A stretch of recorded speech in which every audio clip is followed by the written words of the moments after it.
Olá! Olá, bem-vindo ao Viver Sustentável. Dados alarmantes são anunciados todos os dias nos noticiários. O meio ambiente está em crise.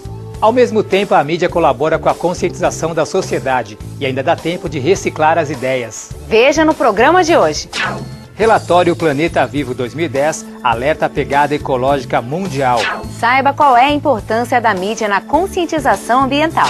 E assista a entrevista com Rosa Alegria, futurista especializada em sustentabilidade.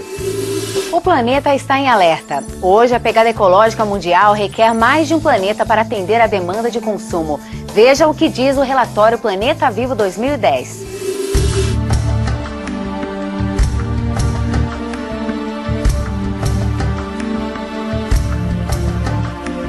Atualmente, consumimos 50% a mais do que o planeta pode suportar.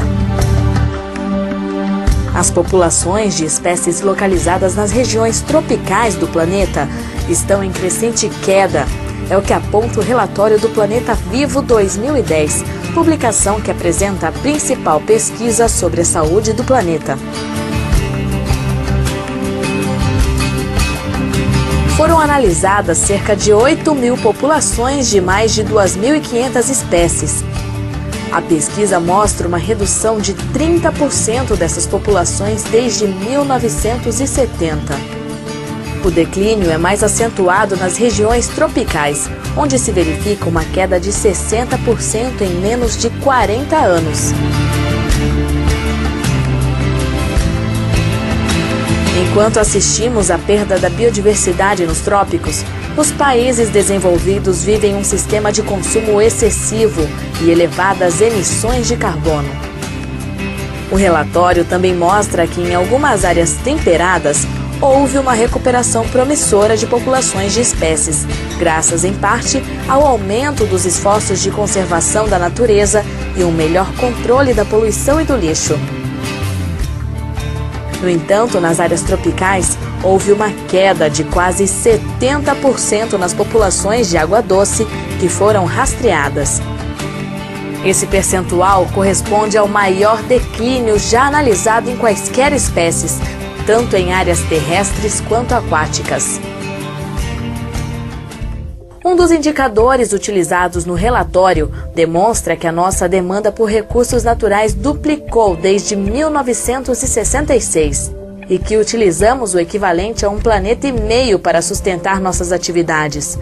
Se continuarmos a viver além da capacidade do planeta, até 2030 precisaremos de uma capacidade produtiva equivalente a 2 planetas para satisfazer os níveis anuais da nossa demanda.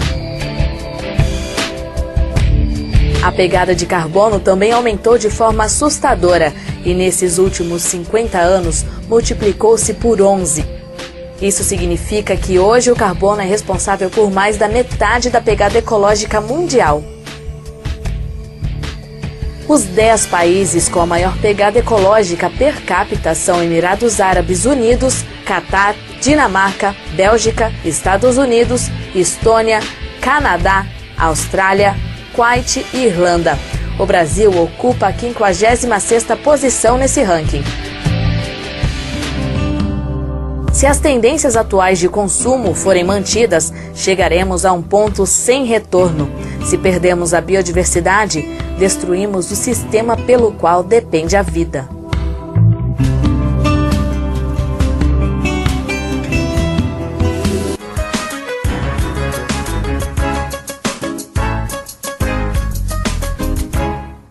Meu nome é Rafael, eu estudo meteorologia.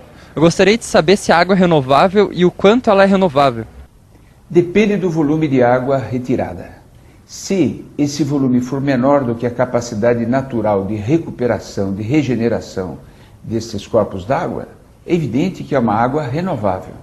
No entanto, em muitos países, a perfuração de poços artesianos e semi-artesianos para retirar água dos aquíferos é uma perfuração tão grande, tão intensa, que a água retirada é maior do que a capacidade natural de recuperação desses aquíferos.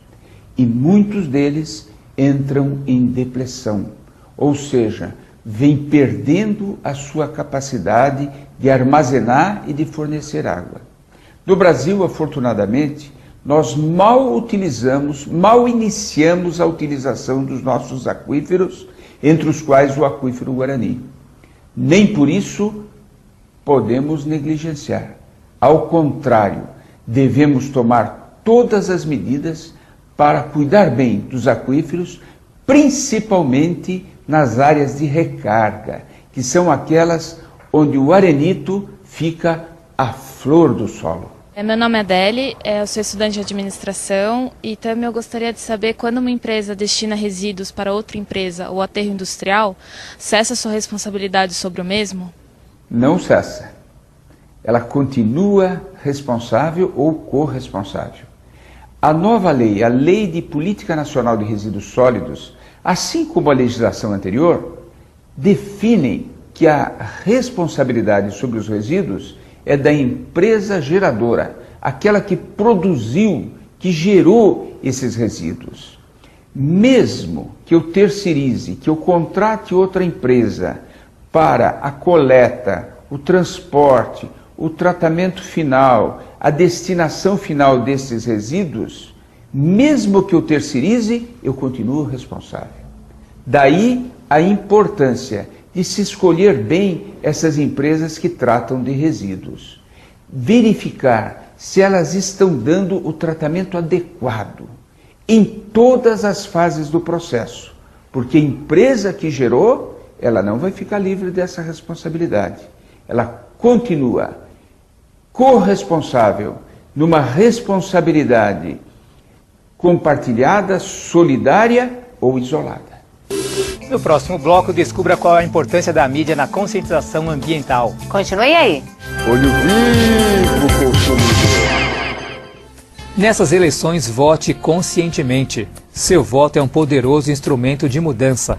Lembre-se que elegendo pessoas preocupadas com a causa ambiental, você consegue uma melhor qualidade de vida.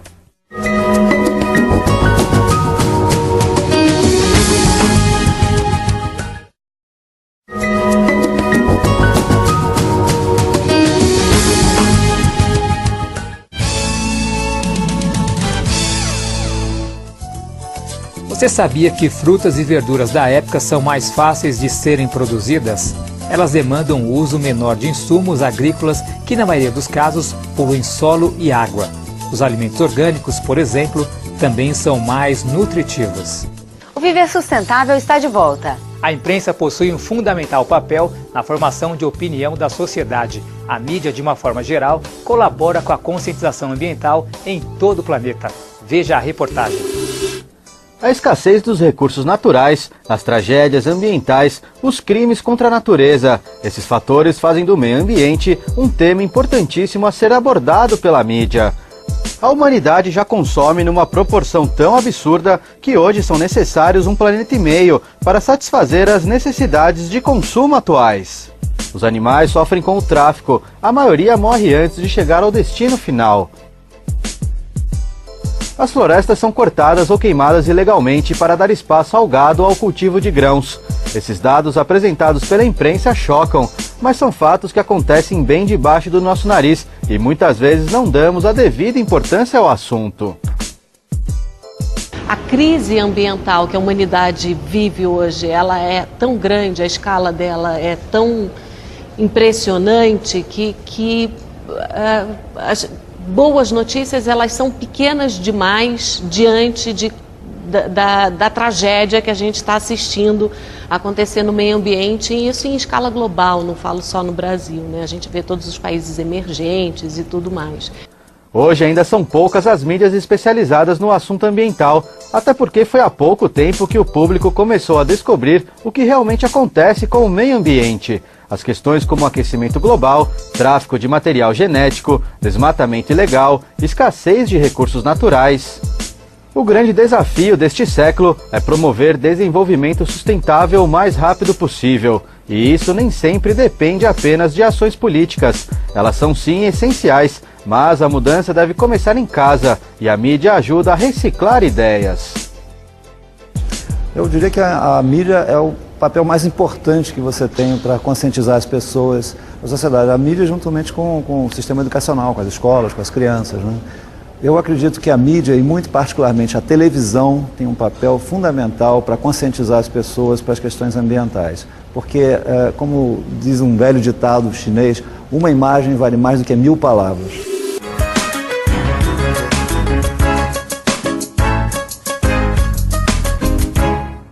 Eu sou Ayrton, estudante de Rádio e TV. Professor, o que é passivo ambiental? O que ele representa para as empresas? Passivo ambiental de uma empresa é a somatória dos ônus, dos custos que devem por ela serem suportados em decorrência de danos causados ao meio ambiente. Às vezes, esse passivo está encoberto, ou seja, ainda não foi revelado. É o caso, por exemplo, de terrenos contaminados que ainda não vieram a público. Daí a importância, a relevância de cada empresa ter o seu relatório de responsabilidade ambiental. É importante não apenas no caso de uma venda das empresas ou do lançamento de ações das empresas no mercado, porque o passivo ambiental é descontado do valor patrimonial das empresas para se calcular o seu valor líquido. Mais do que isso, hoje os bancos, as instituições financeiras querem ver este passivo ambiental, querem ver este relatório de responsabilidade ambiental antes de decidir se concedem ou não um empréstimo, um financiamento a uma empresa. No próximo bloco, assista a entrevista com Rosa Alegria, futurista especializada em sustentabilidade. Fique ligado. O Viver Sustentável pergunta: qual é a porcentagem dos consumidores conscientes no Brasil? Letra A, 30%. Letra B, 16%. Letra C, 10%. Ou letra D, 6%. A resposta você confere no próximo bloco.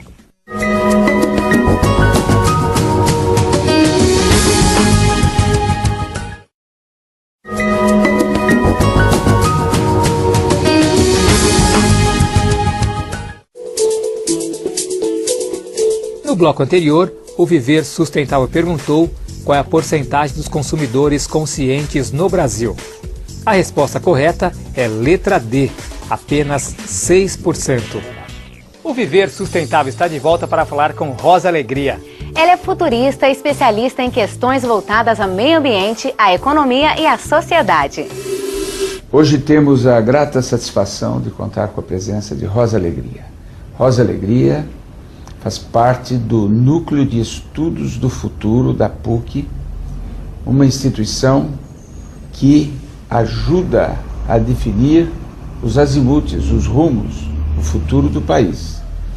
Ela também representa uma rede internacional ligada aos objetivos do milênio, e é sobre isso que nós vamos conversar no dia de hoje. Rosa, é um prazer contar com sua presença. Conte sobre este Núcleo de Estudos do Futuro. O Núcleo de Estudos do Futuro é um raro grupo, né? Porque existem muito poucas iniciativas no mundo que estudam o futuro. Nós temos muitas instituições que estudam o passado. Até na própria escola a gente estuda o passado, a história. Mas a sociedade ainda não está sendo capacitada para planejar o futuro, que é o resto do tempo que nos resta.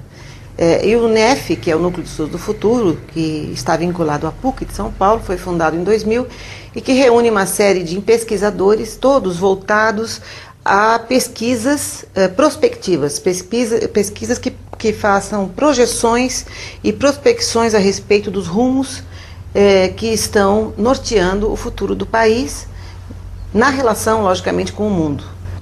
Onde entra a questão ambiental nesses estudos?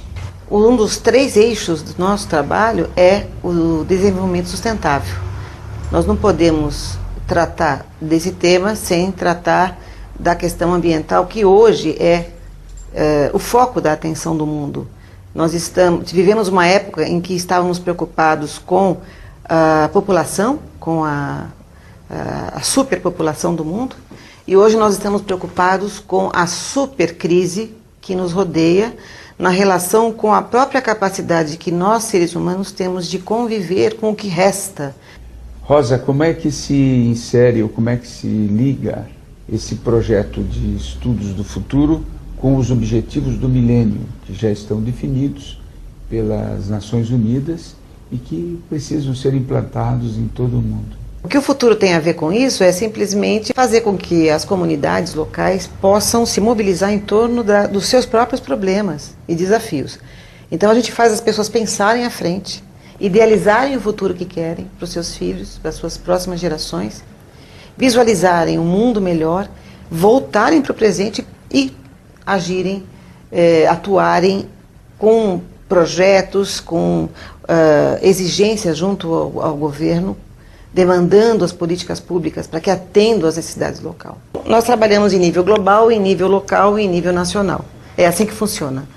Não acredito que a mudança virá apenas no setor, né, do local e nem no global. O mundo mostrou que o global não resolveu. Nós agora estamos voltando um pouco para o local. E o local, quando ele acerta, ele pode ser um exemplo para o mundo. Você representa aqui no Brasil a Hazel Henderson, que é uma economista futurista. Ela propõe uma nova forma de pensar a economia, substituir o PIB pelo produto interno da felicidade bruta, uma nova forma de calcular o desenvolvimento das nações. Como que essas ideias da Henderson se inserem no seu trabalho?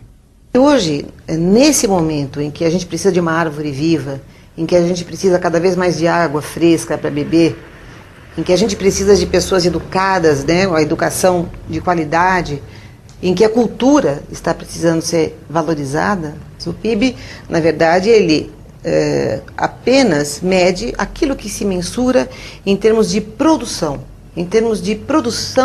industrial, né, produção de riqueza material.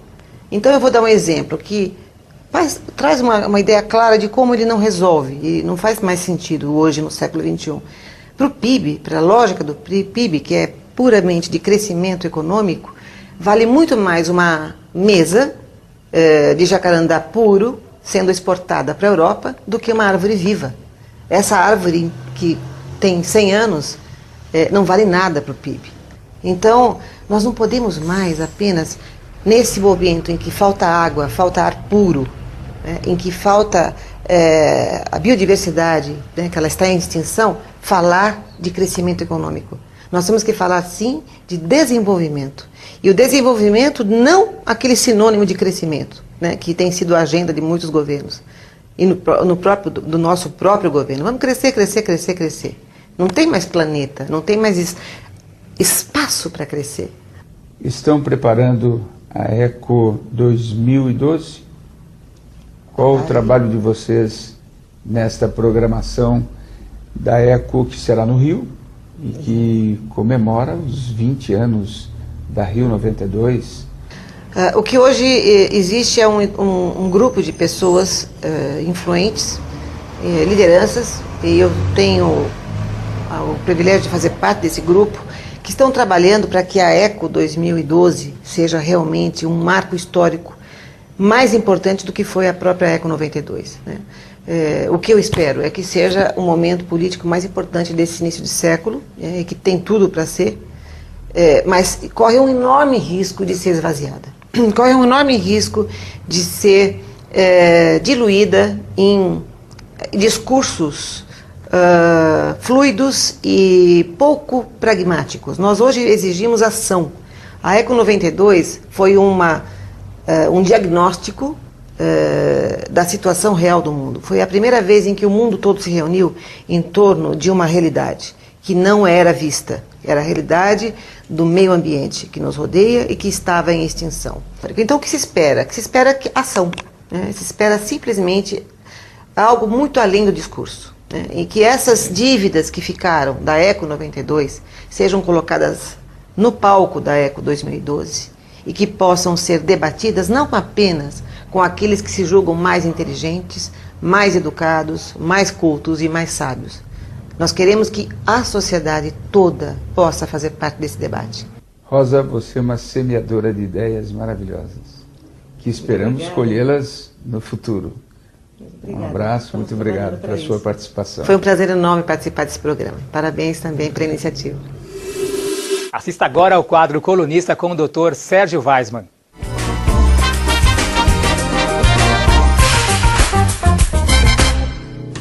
Olá, eu gostaria de abordar hoje um tema que acho que realmente pode interessar a todos. Nós vivemos num mundo muito agitado, nós vivemos num mundo muito intoxicado e nós temos contato direto a cada dia com substâncias novas, tanto que respiramos no ar quanto que consumimos nos alimentos. Vale a pena frisar que a cada dia mais e mais alimento industrializado aparece no mercado. E o alimento industrializado, ele para poder ser consumido gradativamente e vendido nos supermercados, ele conta com conservantes para não estragarem tão precocemente. Esses conservantes alimentares, que são desenvolvidos a cada dia novos, e a própria engenharia alimentar tem se desenvolvido muito, esses conservantes estão sendo considerados elementos muito perigosos na propagação de problemas alérgicos, principalmente em crianças. Então, eu não pretendo aqui dizer que não se deva consumir alimentos industrializados, obviamente. Eles são quase que inevitáveis, mas que sirva de alerta a possibilidade de nós pensarmos mais e mais em consumirmos alimentos que não sejam industrializados, alimentos que não contenham tantos conservantes, pensando principalmente nas nossas crianças. Então, quanto mais alimentos naturais, mais o nosso corpo vai agradecer. Participe você também do nosso programa. Mande sugestões de temas e perguntas para contato@viversustentável.net. Acesse nosso arquivo de matérias pelo site viversustentável.net. Lá você também encontra muitas informações sobre o meio ambiente. O Viver Sustentável fica por aqui. E lembre-se, para mudar o mundo precisamos fazer a nossa parte. E a sustentabilidade é o caminho. Até o próximo programa. Até lá!